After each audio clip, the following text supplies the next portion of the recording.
ఉన్న Anurag group of institutions, Gayatri education ట్రస్ట్ల భవనాలపై ఫిర్యాదులు రావడం ప్రస్తుతం చర్చనీయాంశమైంది.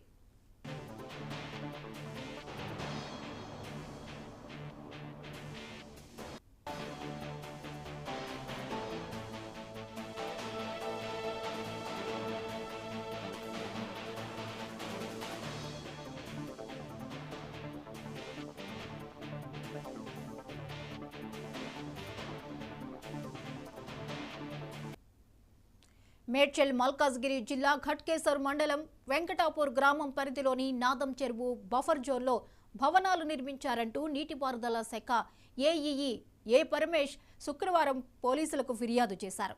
నాదం చెరువు బఫర్ జోన్ను ఈ నెల 22న పరిశీలించగా 2 విద్యా సంస్థల భవనాలను అక్రమంగా నిర్మించారని గుర్తించారు.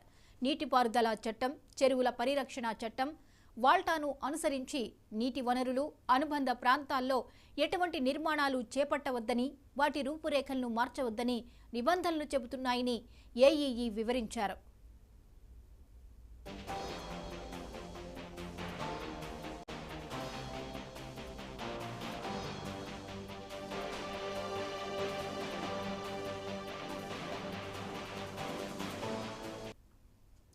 నాదం చెరువు ఆక్రమణలపై సమగ్ర దర్యాప్తు చేపట్టాలని ఎఫ్ఐఆర్ నమోదు చేసి చర్యలు తీసుకోవాలని ఫిర్యాదులో పేర్కొన్నారు.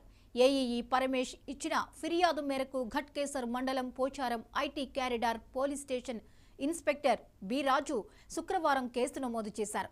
దర్యాప్తు అధికారిగా సబ్ ఇన్స్పెక్టర్ ఎం శివకృష్ణను నియమించినట్లు ఇన్స్పెక్టర్ తెలిపారు.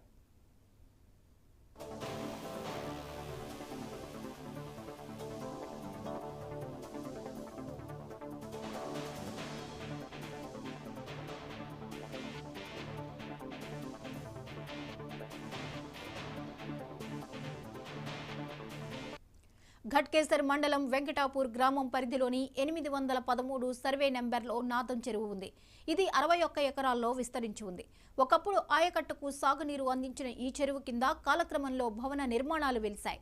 చెరువు వెంబడి 17 ఎకరాల్లో బఫర్ జోన్ ఉందని నీటిపారుదల శాఖ వర్గాలు తెలిపాయి.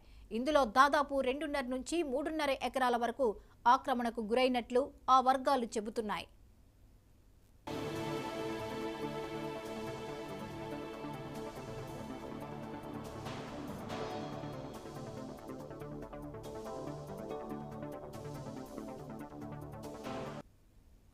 అనురాగ్ సంస్థలు, గాయత్రి ట్రస్ట్ల నిర్మాణాలకు అన్ని రకాల అనుమతులు ఉన్నాయని ఎమ్మెల్యే అనురాగ్ విద్యా సంస్థల చైర్మన్ పల్లా రాజేశ్వర్ రెడ్డి ప్రకటించారు.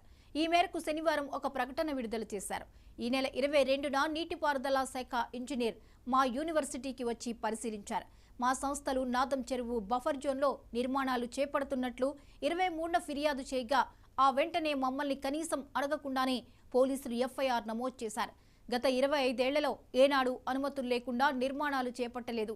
నాదం చెరువు ఎఫ్టీఎల్ బఫర్ జోన్లలో భవనాలు లేవని నీటిపారుదల, రెవెన్యూ శాఖలు సంయుక్త పరిశీలన చేసి నిరభ్యంతర పత్రం ఇచ్చాయి. చట్టానికి లోబడే అన్ని అనుమతులు తెచ్చుకున్నాను. ప్రభుత్వం నాపై వ్యక్తిగతంగా జనగామ, హైదరాబాద్లో కేసులు పెట్టింది. ఈ ప్రభుత్వం కక్షపూరితంగా ఒత్తిడి తెచ్చినా, అక్రమ కేసులు పెట్టినా చట్ట ప్రకారం నడుచుకుంటామని పల్లా పేర్కొన్నారు.